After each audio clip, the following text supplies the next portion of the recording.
At least 80,000 people have turned out in the Indonesian capital Jakarta to rally in support of Islamic law. Since the fall of the dictator General Suharto in 1998, there have been growing calls for a stricter religious code in Indonesia, but the majority still favours secularism.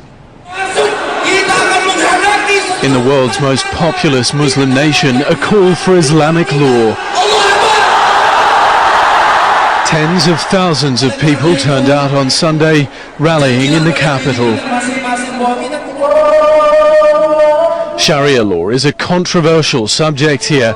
Some local governments have already implemented Sharia, but Indonesia is also home to millions of Hindus, Buddhists and Christians.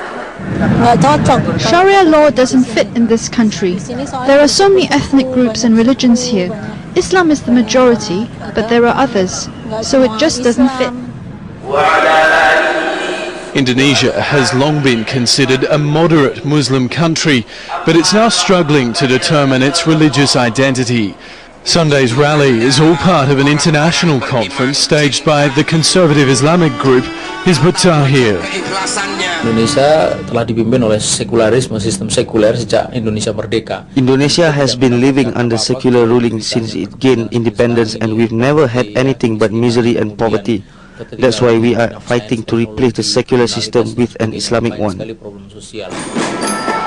Banned in parts of the Middle East and Europe, Hizb ut-Tahrir is dedicated to establishing an Islamic caliphate, but says it does not advocate violence.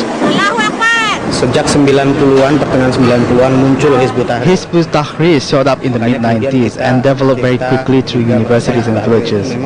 They are booming very fast, and their militancy is extraordinary.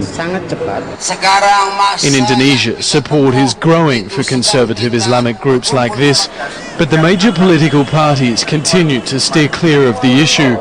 Nonetheless, religion is expected to feature heavily in the country's next election. Well, the State Islamic University Professor Azumadi Azra in Jakarta says the views expressed at that conference are not necessarily representative of the rest of the country.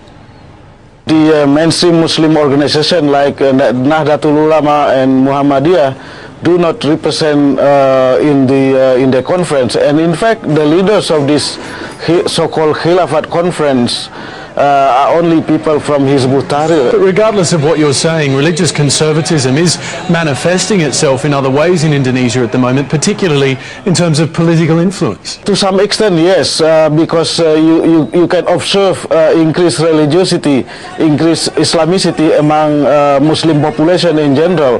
But in the last two elections, in 1999 and 2004, the winners of these elections were secular party.